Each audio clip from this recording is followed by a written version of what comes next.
ज्योति जैन कलकत्ता से शंका कर रही हैं कि जो अष्ट प्रातिहार हैं या अष्टमंगल द्रव्य हैं, क्या स्वर्ण के, चांदी के या पीतल और भी किसी धातु के चढ़ा सकते हैं, या स्वर्ण आदि ही निश्चित है आगम के अनुसार? कृपया शंका का समाधान करें। नमोस्तु आचार्य श्री। अपनी शक्ति और के सामर्थ्य के अनुसार ही जो है हम द्रव्यों को अर्पण किया करते हैं। हम ये बस देखते हैं कि द्रव्य जो है उत्तम से उत्तम होना चाहिए। देखिए, स्टील, लोहा जो धातुओं में सबसे निकृष्ट धातु मानी जाती है, तो उस धातु का तो हम मंदिर बनाने में भी उपयोग बहुत ही कम करते हैं, अधिकांशतः करते ही नहीं हैं। क्योंकि इतना जो मंदिर है पवित्र होता है कि उसमें निकृष्ट धातु का उपयोग नहीं होना चाहिए। फिर हम प्रातिहार की बात करें, अष्टमंगल द्रव्य आदि की बात करें, जो प्रभु के साथ विराजमान होंगे, जो मंगल करते हैं हमारे जीवन में, उनको देखने मात्र से हमारे अमंगल दूर हो जाते हैं। ऐसे जो प्रातिहार और अष्टमंगल द्रव्य हैं वो नियम से स्वर्ण के हों या चांदी के हों या अष्ट धातु के हों, इस प्रकार से हो सकते हैं। अथवा हम भगवान की ही वेदी में जो है उन अष्ट प्रतिहारियों को जो है नक्काशी के द्वारा जो है उनको खुदवा भी देते हैं, जो प्रतीक स्वरूप हो जाते हैं।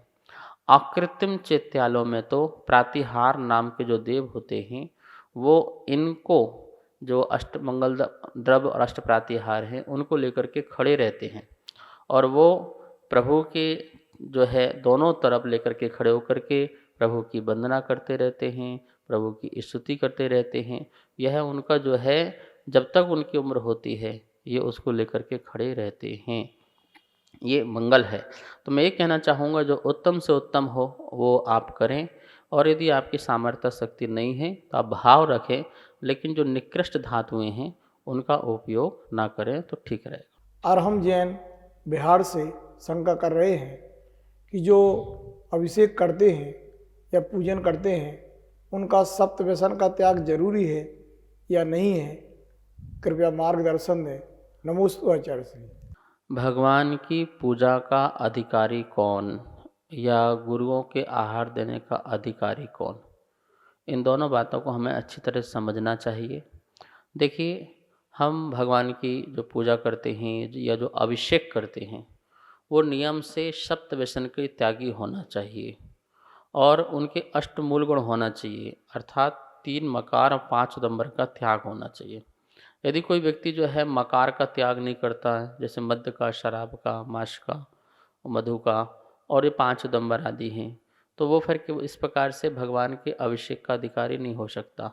इसी प्रकार से सप्त व्यसन, जो 7 व्यसन बताए हैं, जैसे जुआ खेलना आदि जो 7 व्यसन होते हैं, वेश्यागमन करना, चोरी करना, किसी के धन का अपहरण करना, ये जो सप्त व्यसन हैं, शिकार आदि करना, तो इनका त्यागी होना चाहिए। इसके त्याग करने वाला व्यक्ति ही भगवान की पूजा पाठ, अभिषेक आदि का करने का अधिकारी होता है। इसी प्रकार से गुरुओं को भी आहार देने वाला जो व्यक्ति है इनका त्याग करने वाला होना चाहिए। यदि इसका त्याग नहीं है उसका और वो असंयमी है, तो असंयमी व्यक्ति के दिए हुए आहार का प्रभाव जो है गुरु की साधना में गलत पड़ता है। उनकी साधना में विघ्न बाधाएं आती हैं, उनके परिणाम जो हैं खराब होते हैं, भाव उज्जवल और पावन नहीं बन पाते हैं। तो जिसका जीवन आचरण बहुत सुंदर है, बहुत अच्छा है, देखिए, यदि कोई व्यक्ति सप्तव्यसन से या पाप से लिप्त है तो वो पूजा पाठ या मंदिर आदि में जाता भी है तो वहाँ का अतिशय जो है खत्म होता है। वहाँ का जो चमत्कार है, वहाँ का जो अस्य है, उसकी प्रतिमाओं को छूने से, यहाँ आसपास प्रवेश करने से, गर्भालय में जाने से वो सारी शुद्धि जो है नष्ट होती है। वहाँ की वर्गणाएँ भी खराब होती हैं। लोगों को जो लाभ मिलना चाहिए वो लाभ की प्राप्ति भी नहीं हो पाती है। इसलिए मंदिर पवित्र पावन स्थल है जहाँ पर व्यक्ति जो है इन सब पापों का त्याग करके पहुँचे, और इनका त्याग करके पहुँचेगा तो वहाँ की वर्गणाएँ और भी बहुत सुंदर होंगी। उसको भी लाभ मिलेगा, आने वाले को भी लाभ मिलेगा। इसलिए सभी पुजारी गण ध्यान से सुने, और सभी जो दाता हैं आहार देने वाले वो भी ध्यान से सुने। आपका जीवन बहुत अच्छा होना चाहिए, आचरण अच्छा होना चाहिए, तन की शुद्धि भी हो, मन की शुद्धि भी हो, वचनों की भी शुद्धि हो। इन शुद्धियों के माध्यम से आप आहार देते हो तो क्या बोलते हो, हे स्वामी मन शुद्धि, वचन शुद्धि, काय शुद्धि, आहार जल शुद्ध है। तो जैसे तैसे आप आहार शुद्धि तो कर लोगे, लेकिन क्या मन की शुद्धि है, क्या तन की शुद्धि है? तन नहाने मात्र से शुद्ध नहीं होता है। तन में हम जो भोजन दे रहे हैं उससे बनने वाला जो एक एक अंश है वो भी हमारा शुद्ध होना चाहिए। शुद्ध भोजन खाएंगे, शुद्ध परमाणुओं से शरीर बनेगा, तो आपके संस्कार भी शुद्ध बने रहेंगे, ठीक है ना, और हमारी कर्म की निजरा भी होगी। तो पूजा का अधिकारी और जो है आहार देने का अधिकारी जो है, इन दोनों को ही संयमी होना चाहिए। कहने का मतलब है देवता संयमी नहीं होते, लेकिन मकार आदि का सेवन तो नहीं करते ना, गलत वस्तु का सेवन तो नहीं करते हैं ना। लेकिन मनुष्य होकर के तुम गलत वस्तु का सेवन करो और प्रभु को छुओ, स्पर्श करो, तो इससे जो है पाप का बंध तो है ही है, असह्य भी दूर होता है। इन सब बातों का आप सब लोग अच्छी तरह से ध्यान रखें। आचार्य श्री नमोस्तु नेहा जैन जयपुर से शंका कर रही हैं कि भगवान के चरणों में क्या पुष्प चढ़ाना चाहिए, कृपया शंका का समाधान करें। नमोस्तु आचार्य श्री। पुष्प से प्रभु की पूजा करना, बार बार ये प्रश्न आते हैं और बार बार इनका हम समाधान भी आपको देते हैं कि ये शास्त्रों में कहीं भी मना नहीं है, निषेध नहीं है। बस अंतर इतना है, जहाँ पर पूजा पद्धति की व्यवस्था ये नहीं है तो वहाँ जोर जबरदस्ती नहीं करने का, और जहाँ हो तो वहाँ पर आपके लिए कोई निषेध नहीं है।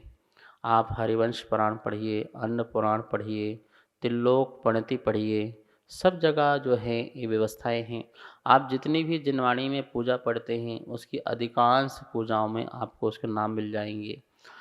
शुभचंद्र आचार्य द्वारा लिखा हुआ सिद्ध चक्र महामंडल विधान, जैसे कुछ लोग भट्टारक शुभचंद्र भी कहते हैं, उनके द्वारा ये विधान लिखा गया है।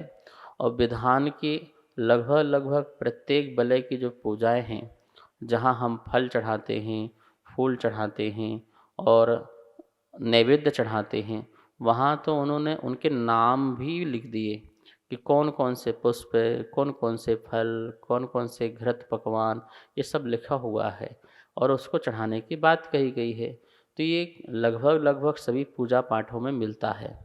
अब कहीं बोलते हैं चढ़ाते नहीं हैं, कहीं बोलते भी हैं और चढ़ाते भी हैं। तो जैसी पद्धति आपसे बन सके उस पद्धति को उपयोग करें, लेकिन यथार्थ तो यही है कि जो बोलना है वो चढ़ाना भी चाहिए। बोलोगे और चढ़ाओगे नहीं तो उतने भाव नहीं लगेंगे। तो पुष्प आदि भी चढ़ाने का कहीं कोई निषेध आगम शास्त्र में मिलता नहीं है। सभी को सादर जय जिनेंद्र। पूज्य गुरुदेव के मुखारविंद से आप सभी की शंकाओं का नित्य समाधान आगम के अनुसार किया जा रहा है और ये इसका प्रसारण आदिनाथ टीवी चैनल के माध्यम से हो रहा है। अगर आपके मन में किसी भी प्रकार की कोई भी शंका है तो आप हमें नीचे दिए गए नंबर पर बेझिझक भेज सकते हैं और आपकी शंका का समाधान पूज्य गुरुदेव के मुखारविंद से आदिनाथ टीवी चैनल के माध्यम से किया जाएगा। तो आप हमें अपनी शंकाएं भेजें और पूज्य गुरुदेव के मुखारविंद से अपना समाधान पाएं और अपनी शंका का समाधान करें। जय जिनेंद्र। इस कार्यक्रम के पुण्यार्जक थे